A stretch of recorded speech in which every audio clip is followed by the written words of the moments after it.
Hello friends, my name is Xavier Effiong from c.r.k, and in this video I want to answer the question, who looks after my property or my assets if for whatever reason I'm not in the country, I'm not in the city, or I'm too busy. Now, that's why we have trustees to the scheme.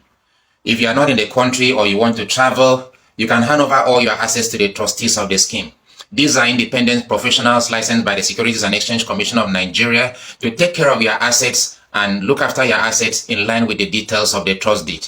Okay, now these are independent professionals running the custodian model. The custodian model means that the assets of the members of the cooperative is different, is separated from the assets of the managers of the cooperative. In other words, the managers of the cooperative cannot dip their hands into the assets of the cooperative.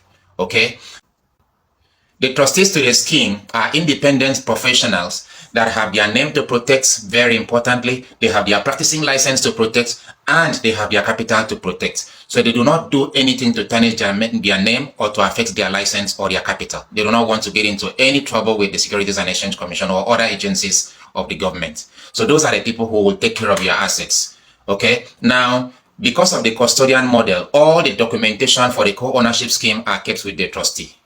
So none of the co-owners of the building, irrespective of ownership, even if he owns 99%, none of them can wake up one morning and decide to sell the whole building. They can only sell their own fraction. None of them can wake up one morning and decide to demolish the building because they don't have access to the document. The title documents to the whole scheme are kept with the trustee. So to see other details, we've answered a lot of these kind of questions on the website, www.fungis.com. When you go there, click on FAQs and you will see tons of other questions like this that we have answered that will give you peace of mind because we've taken time to think about this. On the site, remember that you can buy a whole building or you can buy a fraction of a building.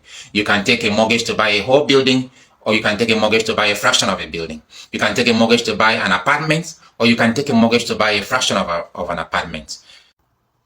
For more details, visit www.fungis.com or get back to the person who sent you this video. Alright guys, my name is Xavier Effiong from fungis.com and I'll see you guys in the next video.